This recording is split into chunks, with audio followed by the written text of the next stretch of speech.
예루살렘의 수전절이 이르니 때는 겨울이라.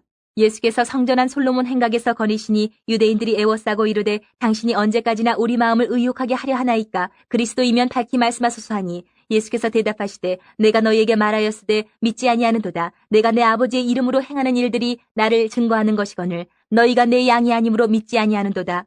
내 양은 내 음성을 들으며 나는 그들을 알며 그들은 나를 따르느니라. 내가 그들에게 영생을 주노니 영원히 멸망하지 아니할 것이요 또 그들을 내 손에서 빼앗을 자가 없느니라. 아멘. 자, 오늘 말씀에 보면 예수님이 수전절에 예루살렘에 올라가셔서 솔로몬 행각을 거니셨다. 그런 말씀이 나옵니다. 근데 우리 성경에는 수전절 그래가지고 한우카라고 하는 그 개념이 잘 떠오르지가 않습니다. 원래 이 절기는 이제 한우카라고 하는 절기입니다. 지금이 이제 한우카 절기죠. 한우카 절기는 뭐 이렇게 촛불을 밝힌다, 뭐 이렇게 사람들이 생각을 하고 있는데 빛의 절기다 이렇게 생각하고 있는데 조금 내용이 성경에 보면 더 깊은 내용이 있습니다. 자, 이 솔로몬 행각은 뭐냐 하면 솔로몬 행각은 10주로 이루어진 주랑이다. 헤롯 성전의 동편에 위치해 있다. 이렇게 나와 있고요. 그리고 거기선 주로 토론, 모임, 교육, 우리식으로 말하면 이제 교육관, 본당이 아니고 교육관입니다. 거기선 주로 교육적인 뭐 회의 같은 이런 일들이 많이 있었다고 합니다. 여기 이제 솔로몬 행각의 모습을 그려놓은 화가의 그림이 있죠. 이렇게 10주, 줄을 쫙 지어서 있는 기둥들이 있고 거기 이제 위에 지붕을 덮어서 사람들이 거기 앉아서 이야기도 듣고 그런 장소입니다.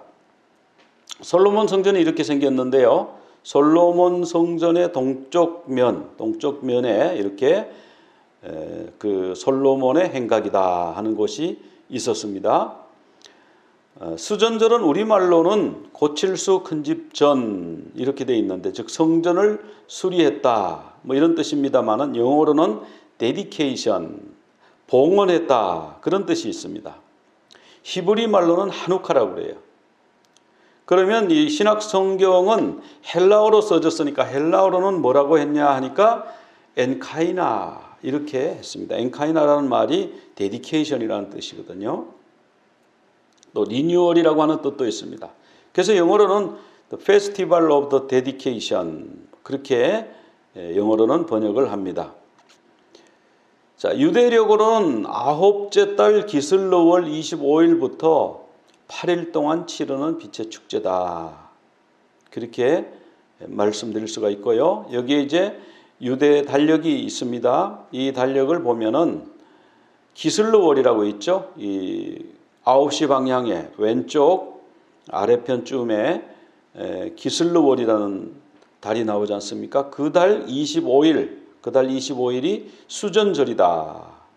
그렇게 되어 있습니다. 그런데 올해는 언젠가 하면 올해 2020년은 12월 10일부터 18일까지예요. 그러니까 지금이 한우카 기간입니다.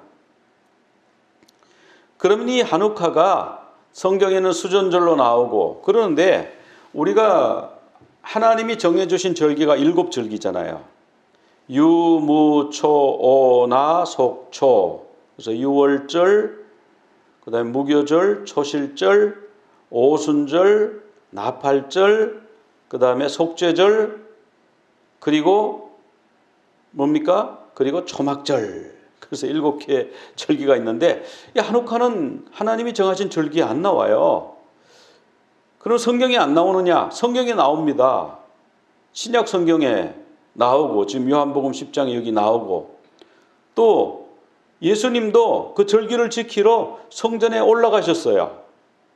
그럼 도대체 이 한우카라고 하는 절기, 엔카이나, 데디케이션, 이 수전절이라고 하는 절기는 어떻게 생겼느냐 하면 그것이 생긴 기간이 구약이 이제 끝났죠. 말라기로 끝나고 신약이 다시 예수님 초림하실 때까지 한 400년 정도 공백이 있습니다. 그때를 신구약 중간기다 그러는데 그때는 아무 성경도 쓰여지지 않고 하나님의 말씀도 없고 그래서 아무 기록이 없어요. 근데 그때에 있었던 일이라는 거죠. 그래서 한번 살펴보도록 하겠습니다. 역사를 결국 이제 알아야 되는데 BC 586년에 유다가 멸망했습니다. 바벨론이 쳐들어와서 유다를 멸망시키고 성전을 파괴하고 성전의 모든 기명들을 다 바벨론으로 다 옮겨갔습니다.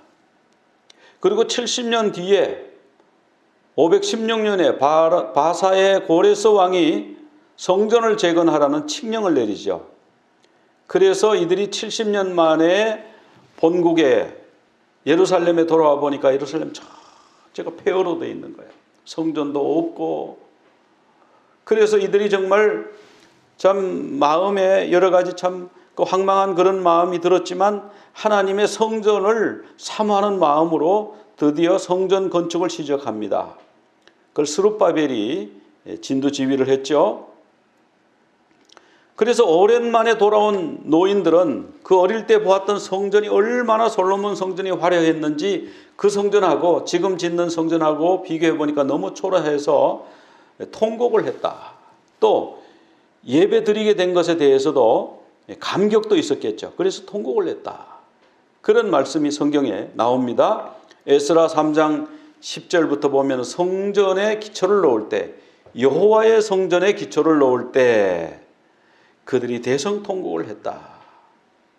그리고 어떤 사람은 기뻐서 함성을 질렀다고 했습니다. 그래가지고 멀리서 들으면은 이게 통곡 소리인지 함성 소리인지 분간이 되지 않더라. 자, 그들이 기쁨으로 성전을 막 건축을 했습니다. 이제. 그래서 이제 그들이 나름대로 옛날보다 크지 않지만 거기 성전을 짓고 이제 돌아온 사람들이 정착해서 이제 예배드리고 그랬는데 그때 이제 세계 정세가 또 어떻게 바뀌느냐 하면은 알렉산더 대왕이라고 여러분 아시죠? 그 알렉산더 대왕이 이제 그리스에서 시작해가지고 그 중동 지역을 정복하고 이제 그 서남아시아 쪽을 정복하고 인도까지 정복해서 대제국을 만들지 않습니까? 근데 이 알렉산더 대왕은 아버지 필립 2세가 암살된 후에 20살이라는 젊은 나이에 왕이 되었어요. 그런데 한 12년 만에 어마어마한 제국을 이제 건설했습니다. 참 이분이 하나님께 영광을 돌렸으면 얼마나 좋았을까요? 그는 바벨론, 옛날 바벨론 제국이 정말 엄청난 나라였잖아요. 그 신상으로 말하면 황금머리, 정말 가장 강력하고 가장 부유했던 나라 중에 하나인 그 바벨론 왕국의 영광을 재현하겠다고 바벨론을 수도로 정합니다. 그리고 바벨론 제국을 지금 개발하는 중이에요. 그러던 중에 33살에 바벨론에서 죽게 됩니다. 저는 이 알렉산더 대왕이 이렇게 일찍 죽게 된 것은 그 바벨론을 다시 일으키려고 했던 것에 원인이 있다. 저는 그런 생각도 해봅니다. 그래서 이 젊은 나이에, 그리고 12년, 13년이죠. 왕이 되자마자 정복전쟁에 나가서 죽을 때까지 하면 12년, 이제 13년 만입니다. 그 짧은 기간 동안에 이렇게 넓은 세상을 정복을 했어요.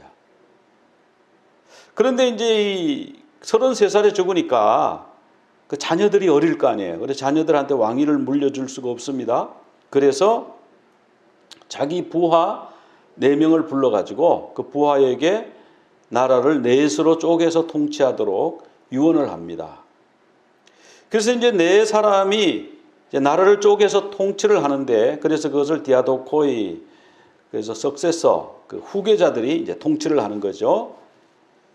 그런데 유대는 그때 누구 밑에 들어갔느냐 하면은 프톨레미라고 하는 장군, 프톨레미가 이제 왕이 됐으니까 나중에는 그 프톨레미 왕국의 통치를 받게 돼요. 프톨레미 왕국은 그래도 유대의 종교를 인정해줬다 그래요. 그래서 성전에서 제사 지내는 거 다 인정해주고 그냥 뒀습니다. 그런데 이 4나라에서 서로 자기들끼리 또 이제 경쟁하고 분쟁이 생겨서 싸움이 생깁니다. 그래서 이 셀류코스라고 하는 이 장군이 셀류코스 왕국을 만들고 이제 영토를 확장하기 위해서 프톨레미를 공격해요. 그래서 프톨레미를 공격해서, 프톨레미는 어디 있었냐면 여기 보면 이렇게 이집트 쪽 이렇게 이쪽으로 차지하고 있었는데 그 오른쪽에 있는 셀류코스가 공격을 하니까 프톨레미가 졌어요. 그러니까 자연히 프톨레미는 저 내륙 안쪽으로 피해 갔겠죠. 그럼 이제 유대 땅이 이 셀류커스 제국의 이제 치하에 들어가게 되었습니다. 근데 프톨레미는 유대가 하나님을 섬기도록 그냥 내버려뒀어요. 근데 셀류커스는 정반대입니다. 우리는 한 나라야 이제. 그러니까 헬라 신을 믿어야 돼. 여호와를 믿으면 안 돼. 그 우리 신은 제우스야. 그러니까 제우스 신을 섬겨. 그렇게 된 거예요. 그래서 아닙니다. 우리가 여기 예배 드리겠습니다. 그렇게 됐을 때 그들이요 제우스 신상을 거기다 갖다 딱 세운 거예요. 그래, 그럼 여기서 예배 드리는데 신상을 바꿔. 그럼 여기 제우스 신을 세워놓을 테니까 제우스 신에게 제사를 드려. 이렇게 된 거예요. 그리고 유대인들이 돼지를 싫어하잖아요. 그러니까 돼지를 갖고 막 제사를 지내게 하고 이렇게 한 거예요. 그래서 BC 170년에 안티오코스 4세라는 사람이 유대 종교 말살 정책을 시작합니다. 우리가 볼 때는 유대 종교 말살 정책이지만 그 사람들이 볼 때는 한 나라를 만들기 위해서 나라의 동질성을 갖게 하기 위해서 동화 정책을 편 것이다. 그렇게 정치적으로는 그렇게 볼 수 있겠죠. 그래서 이 안티오코스 4세는 자기 이름을 자칭 에피파네스라고 그랬어요. 에피파네스. 에피파네스가 뭐냐 하면은 신들의 현현, 신이 자기 몸에 임해서 나타났다. 그러니까 나는 신이다. 신의 화신이다. 그렇게 자기 자신을 부르게 했습니다. 그러니까 뭐 자기가 신이죠. 그래서 성전에서 제사를 매일 드려 그거 없애야 돼. 없앴어. 못 드리게 한 거예요. 제우스 신상을 세우고 제우스 신상을 숭배하게 하고 돼지고기를 먹으라. 왜 돼지고기 좋은 걸 안 먹느냐. 돼지고기를 막 강요하고 그리고 막 유대인들이 안 먹는 그런 음식들 있잖아요. 그런 동물들, 부정한 것들 그런 것들을 일부러 막 먹이는 거예요. 이런 걸 먹어야 우리 국민이다. 너희들만 따로 그렇게 별나게 다른 음식을 먹고 하는 것은 인정할 수 없다. 그래서 서기관 중에 한 명이 저는 돼지를 먹을 수 없습니다. 그러니까 채찍으로 때려가지고요. 죽을 때까지 때려서 죽였어요. 그리고 너희들이 구약 성경을 그 성경을 가지고 자꾸 이렇게 예배 드리고 읽고 한다는데 그거 성경 다 내놔. 그래서 성경을 전부 찾아가지고 다 찢어서 불에 다 태웠다고 그래요. 자, 그리고 매월 25일에는 돼지를 잡아가지고 제단에다가 그게 이제 성전이죠. 제우스 신상을 거기 세워놨지만 원래 성전이죠. 거기다가 돼지를 잡아서 제사를 지내게 하는. 그걸 반대하면 고문하고 십자가에다 처형하고 교수형에 처하고 그렇게 했다는 거예요. 그리고 할례도 하지 마라. 안식일도 지키지 마라. 그래서 어떤 애기 엄마가 할례를 했어요. 보통 난지 8일 만에 할례를 하잖아요. 그 애기를요 목매달아 죽이는 거예요. 그리고 그 애기 엄마를 죽였어요. 이렇게 잔인하게 헬라에 동조하지 않으면 죽인다. 이 반유대적인 이런 정책을 이제 한 겁니다. 그래서 성전의 제단에 있는 제우스 신상에게 절을 하지 않으면 남녀노소를 가리지 않고 그 자리에서 즉결 처형하고 그들 바로 죽이는 거예요. 정말 무시무시한 폭압 정치, 적그리스도 정치를 이들이 했습니다. 이때 이제 BC 167년에 이제 마따디아라고 하는 제사장이 있었어요. 그 제사장에게는 아들이 5 있었는데 그 시리아에서 행정관이 내려온 겁니다. 내려와가지고 셀루커스 거기 에피파네스가 보냈죠. 안티오코스 에피파네스가 보내가지고 오늘 제사를 지내게 하라. 그 행정관이 와가지고 이 마따디아 제사장을 불러냈습니다. 아들 5명을 불러내고 자, 내가 듣기로는 당신이 굉장히 이 지방에서 존경받고 인정받는 명문 가문이라고 하는데 어떻게 하겠습니까? 이 제우스 신상에게 절을 하십시오. 그럼 우리가 황금과 지위와 부와 권력과 모든 것을 평생 죽을 때까지 제공하겠습니다. 여기 절하십시오. 이렇게 된 거죠. 그래서 이 마따디아는 아닙니다. 난 그렇게 할 수 없습니다. 이렇게 이제 서로 실랑이를 하고 있었는 거예요. 그런데 유대인 중에 한 명이요. 제우스 신전에 가서 제사를 지내겠다고 막 그 돼지머리 이런 걸 들고 막 가는 거예요. 그래서 마따디아가 쫓아가서요, 그를 죽여버렸어요. 그리고 그 행정관도 죽여버렸어요. 자, 그러니까 이제 뭡니까? 이제 전쟁이 나는 거죠. 그래서 이 마따디아는 모든 재산을 다 버려두고 다스다들과 함께 산속으로 숨어 들어가서 게릴라전을 시작하는 겁니다. 그 중에서 이제 셋째 아들이 제일 용감했는데 그 셋째 아들의 이름이 마카비예요. 마카비가 게릴라전을 잘해서 많은 승리를 했습니다. 그러니까 이제 이들을 진압하기 위해서 진압군이 시리아에서 5,000명이나 왔어요. 그들은 기병, 말 타고 오는 사람이 1,000명이에요. 보병이 4,000명. 뭐 그들은 활과 칼과 창과 방패와 갑옷으로 쫙 중무장을 했는데 마카비가 사람들을 싸우려고 끌어모아 보니까 3,000명이에요.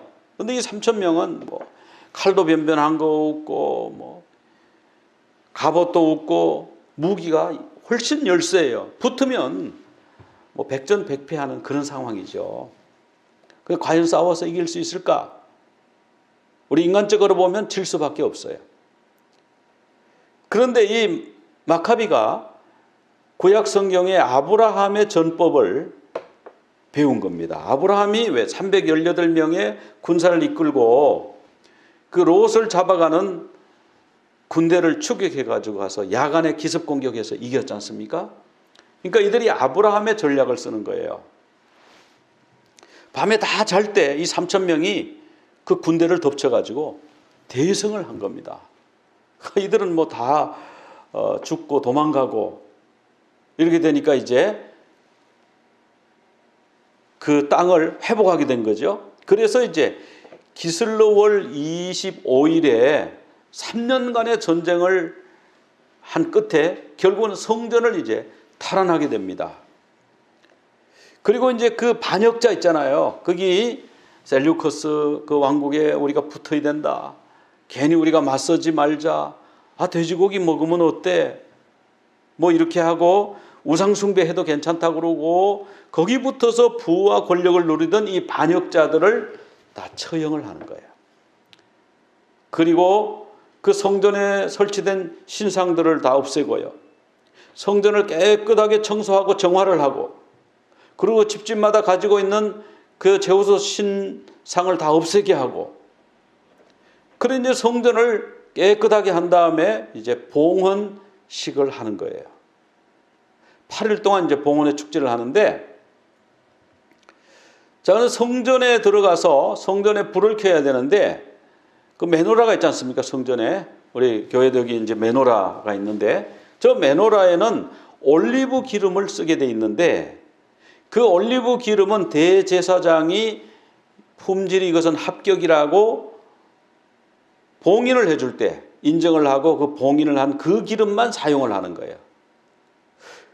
그래서 그 기름을 찾으니까 딱 한 병이 발견이 된 거예요.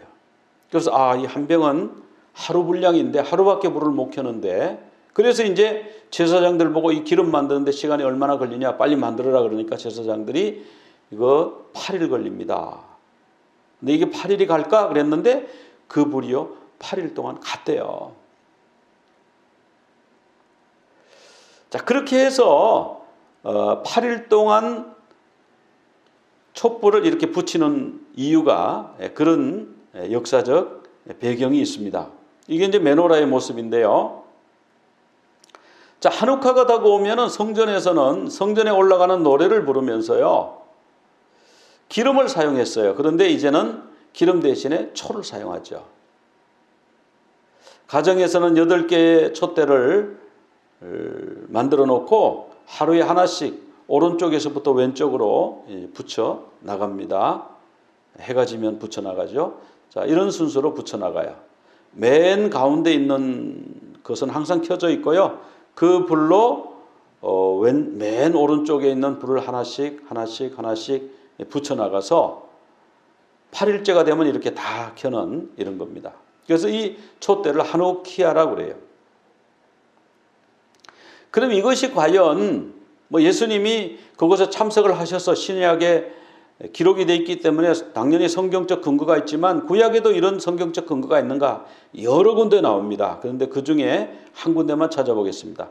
히스기야 왕이 성전 청결 작업을 했는데요. 그때의 기록입니다. 역대하 29장 17절을 같이 한번 읽어보겠습니다. 첫째 달 초하루에 성결하게 하기를 시작하여 그 달 초파일에 여호와의 낭실에 이르고 또 8일 동안 여호와의 전을 성결하게 하여 첫째 달 16일에 이르러 마치고, 여기 보면 성전을 정결하게 하는데요.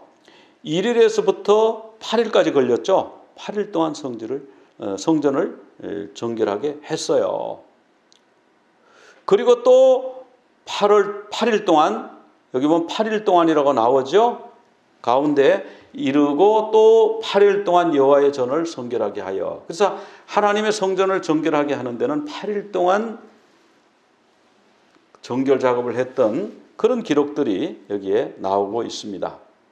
자, 이렇게 8일 동안 성전을 정화한 것을 한욱하라고 그런단 말이죠.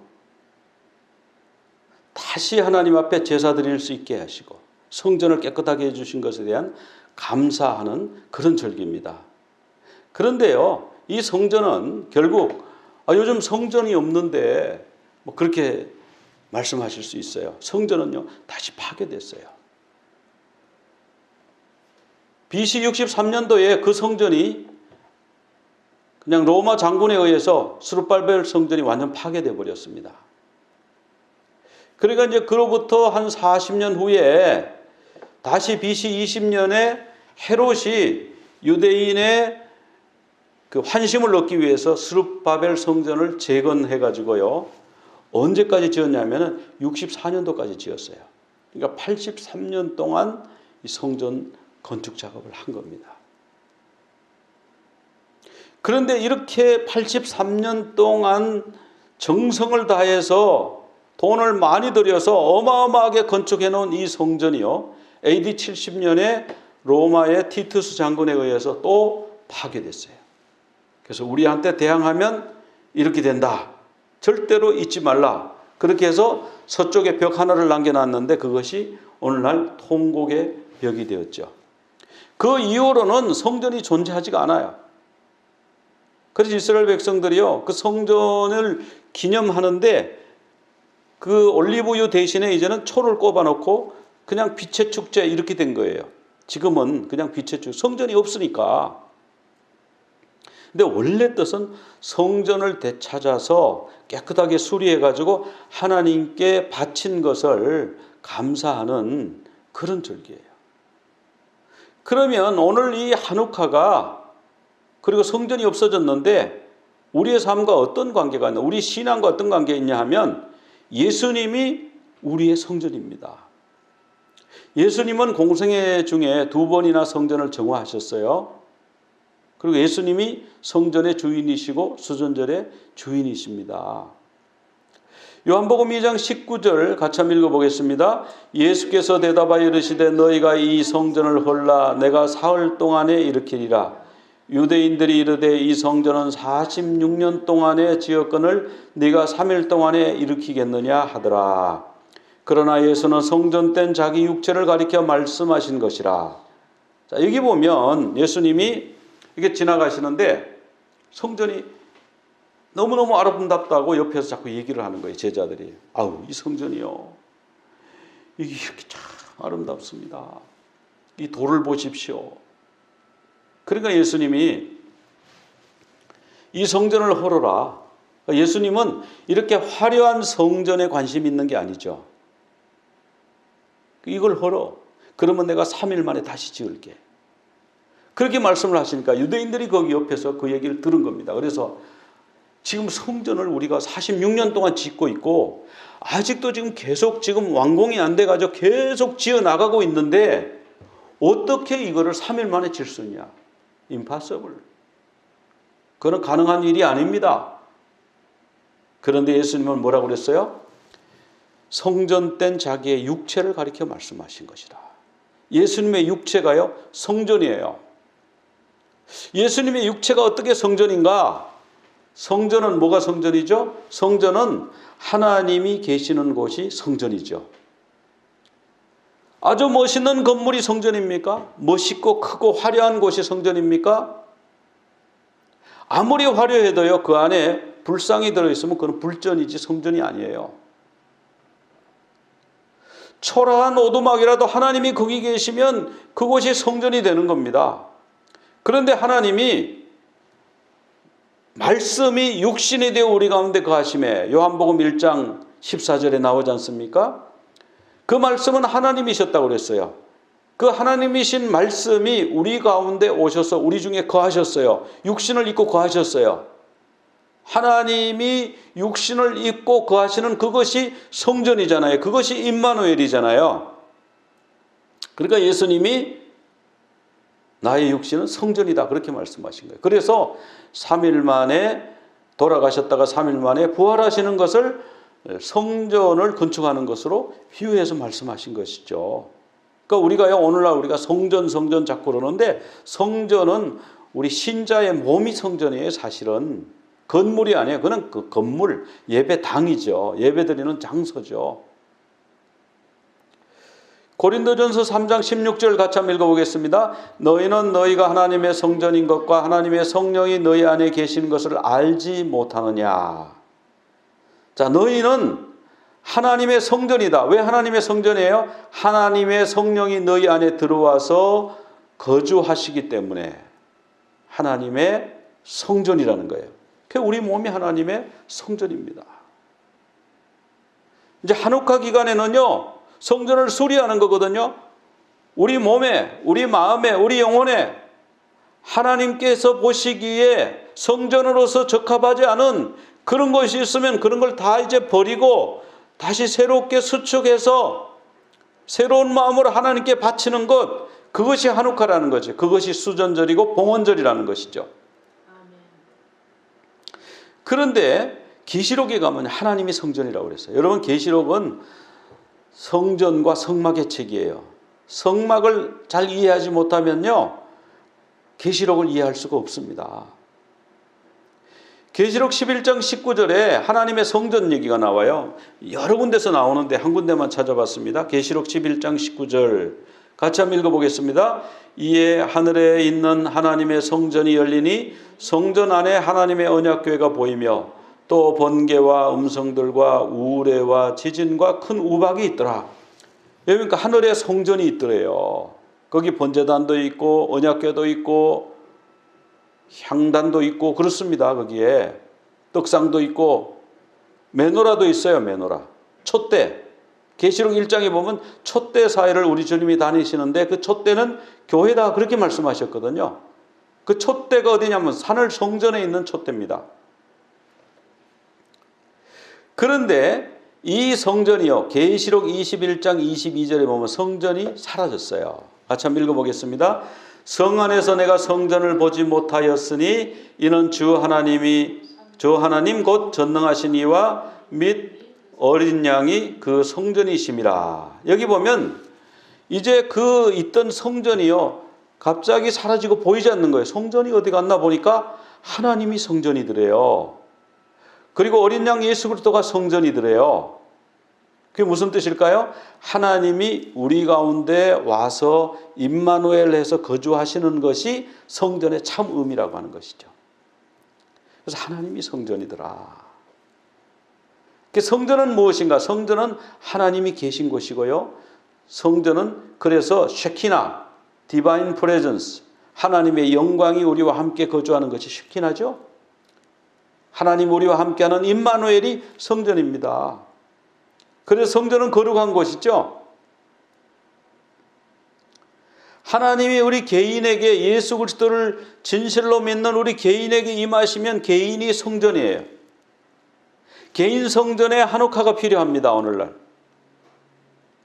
가정이 또한 성전이죠. 믿는 사람들이 모여 있으니까 거기에 하나님이 계시죠. 그러면 그곳이 성전이에요. 그 성전에 한옥화가 필요해요.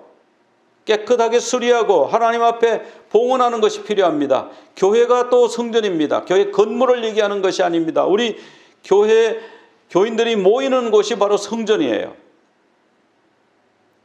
그런데 이 성전에서는요, 불이 있어요, 불. 그 한우카에 이렇게 불을 붙이는 것처럼, 메노라에 올리브유 기름을 붙이는 것처럼, 등불을, 그 불을 붙이는 것처럼 불이 있는데요. 이 성막에는 세 군데의 불이 있었어요. 번제단에 불이 있습니다. 번제단. 그리고 메노라에 불이 또 켜져 있어야 돼요. 그리고 이 번제단의 불은요, 항상 꺼지면 안 돼요. 메노라의 불도 꺼지면 안 돼요. 항상 켜져 있어야 돼요. 그리고 분향단에 불이 있는데 그 분향단의 불도 꺼지면 안 된다. 그렇게 되어 있습니다. 그래서 우리가 이 성전에, 내 개인이 성전이라고 해서 내 개인의 성전에 불이 켜져 있는가, 이것을 항상 확인해야 돼요. 마태복음 25장 11절부터 쭉 보면 이런 말씀이 나와요. 주여 주여 우리에게 열어주옵소서. 슬기로운 다섯 처녀와 미련한 다섯 처녀가 신랑을 기다리고 있었지 않습니까? 슬기로운 다섯 처녀는요, 기름을 많이 준비해서 불이 꺼지지 않고 계속 타고 있었고요. 미련한 다섯 처녀는 기름을 준비 안 해서 불이 꺼져 있었던 거예요. 근데 신랑이다, 맞으러 나오라 그랬을 때에 등불을 켠 다섯 처녀는 억셉트가 됐고요. 미련한 다섯 처녀, 등불이 꺼진 다섯 처녀는 그 혼인잔치에 참여하지를 못하게 된 거예요. 문은 닫혔고. 그래서 문을 열어줬어. 문을 열었어. 그런데 뭐라 그럽니까? 내가 너희를 알지 못하노라. 우리 심령의 성령의 불이 꺼지면, 이 성전의 불이 꺼지면 내가 너를 도무지 알지 못한다. 그렇게 말씀하시는 거 아니에요. 그러므로 우리가 깨어있으라. 그날과 그때는 알지 못하느니라. 자, 주님이 재림하실 때 우리가 깨어있어야 된다고 그랬는데, 깨어있는 게요, 잠 안 자고 24시간 기다리는 그것을 말씀하는 것이 아니고요. 깨어있는 것은 우리 심령의 성전에 등불이 계속 켜져 있는 것을 말합니다. 신앙이 현재 진행형이에요. 과거에 나는 등불이 탔었어요. 성령 충만했어요. 예수 잘 믿었어요. 근데 지금은요, 지금은 뭐 안 그래요. 그럼 지금 불이 꺼진 거예요. 그럼 빨리 기름을 구해다가 기름을 공급받아서 불을 붙여야죠. 내 심령 속에 있는 성전에 메노라의 등불이 항상 켜져 있는가, 그것을 관리해야죠. 간검해야죠. 뒤에 간검이라는 말이 나옵니다. 누가복음 21장 36절에 보면은 너희들이 장차 올 이 모든 일을 능히 피하고 인자 앞에 서도록, 이때가 언제입니까? 예수님이 재림하시기 직전의 상태예요. 그때 여러 가지 어려운 일, 지금 많이 어렵잖아요. 예배 드리는 것도 마음대로 못하고, 이런 자유로운 세계에서도 코로나 바이러스, 그래서 교회 문 닫아 이렇게 해서 예배를 못 드리게 하고, 이런 여러 가지 일들이 있을 때 주님의 재림이 가까웠는데, 이때 주님 앞에 서기 위해서는 항상 기도하며 깨어있으라. 이게 뭡니까? 등불이 항상 켜져 있게, 항상 기도하고요, 항상 깨어, 내 마음의 심령에 등불이 켜져 있도록 노력을 해야 되는 거예요. 그것이 깨어있는 거예요. 마태복음 24장 42절 같이 한번 읽어보겠습니다. 그러므로 깨어있으라. 어느 날에 너희 주가 임할런지 너희가 알지 못함이니라. 언제 주님이 오실지 모르기 때문에 항상 깨어있어야 돼요. 이것은 뭐냐 하면, 주님이 언제 오실지 모른다, 이런 것도 우리가 중요한 진리지만 거기에 뭐가 있습니까? 그렇기 때문에 항상 등불이 우리 마음속에 타오르고 있어야 돼요. 항상 준비하고 있어야 돼요. 24장 44절 같이 한번 읽어보겠습니다. 이러므로 너희도 준비하고 있으라. 생각하지 않은 때에 인자가 오리라. 자, 우리가 주님을 맞이하기 위해서는 항상 등불이 켜져 있어야 된다. 레위기 24장 3절에 보면 이 제사장은요, 항상 등잔불을 요 앞에서 정리해야 돼요. 여기 정리하라고 되어 있는데, 이 정리하라는 말이 아라크인데, 이 아라크가 뭐냐면 항상 이렇게 켜져 있도록 하고요, 불이 제대로 타는지 끄름이 나는지 이렇게 관리하는 것을 말하는 거거든요. 출애굽기 27장에도 보면은 그 개역 성경, 옛날 성경에는요, 아론과 그 아들들, 제사장이죠. 제사장들은 저녁부터 아침까지 항상 24시간 여호와 앞에 그 등불을 간검하게 하라. 항상 이렇게 불을 살피는 거예요. 아, 불이 제대로 타고 있나? 끓음이 나나? 아, 이게 심지가 불똥이 생겼으면 잘라주고요. 가위가 있어요. 그거를 탁탁 잘라주고. 또 기름이 떨어졌으면 기름을 갖다 채우고. 이렇게 항상 불이 켜져 있도록 했다는 거죠. 근데 개역 개정 성경에는 그 등불을 항상 보살피게 하라. 이렇게 번역을 바꿨습니다마는 이 간검이라고 하는 말은 뭐냐면 볼간자 봉할검자. 이게 항상 보고 검자는 단속한다는 뜻이에요. 항상 보고 단속하고 불이 제대로 타는지 늘 살피라는 뜻이에요. 그 다 같은 아라크라고 하는 단어를 썼습니다. 그러니까 항상 우리 속에 등불이 잘 타고 있는지, 우리 교회에 등불이 잘 타고 있는지. 우리 교회 등불이 뭐예요? 성령님이죠. 그리고 기도하고 성령님의 역사, 성령의 충만함, 그런 거죠. 그거 제대로 되고 있는가? 우리 가정이 그렇게 되고 있는가? 그걸 살피라는 거예요. 이 한옥화가 그런 의미가 있다고 하는 것입니다. 그래서 등불을 항상 간 겁니다. 이게 제사장의 가장 기본적인 직무예요. 여러분, 만약에 우리가 왕 같은 제사장이다 그랬을 때 제사장은 직무가 있잖아요. 직무. 놀고 먹는 사람이 제사장이 아니에요. 주님 앞에서 섬기고 봉사하는 자가 제사장이잖아요. 주님 앞에 뭘 섬겨야 될까요? 가장 기본적인 직무가 뭐냐면은 항상 불을 살피는 거예요.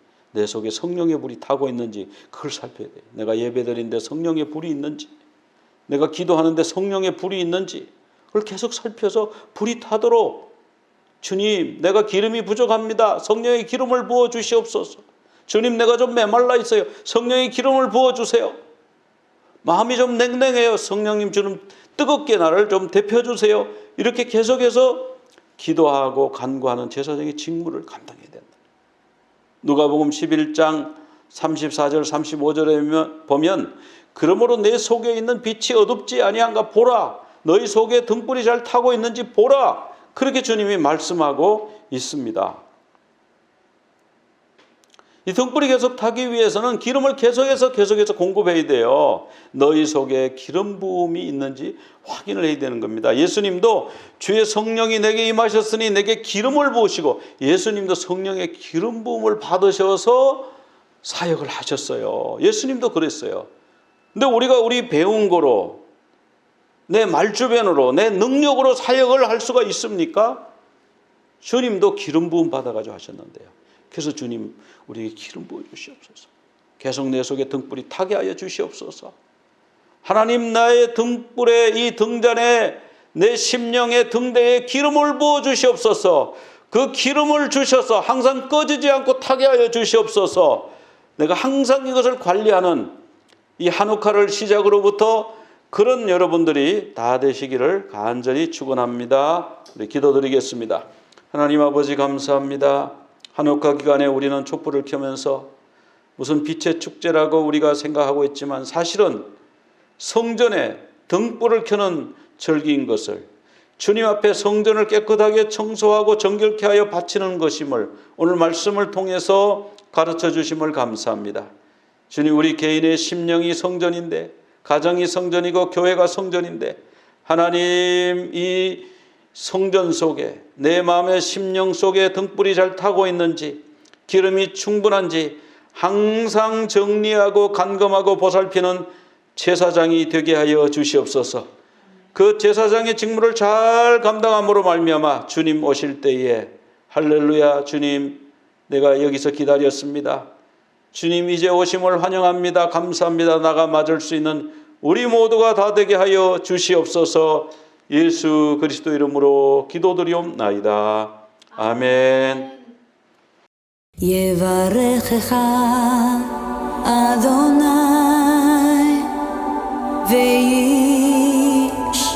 וישמרך, יאר אדוני פניו אליך והוניקה, יישא אדוני פניו אליך ויעשה לך שלום, ויעשה לך שלום.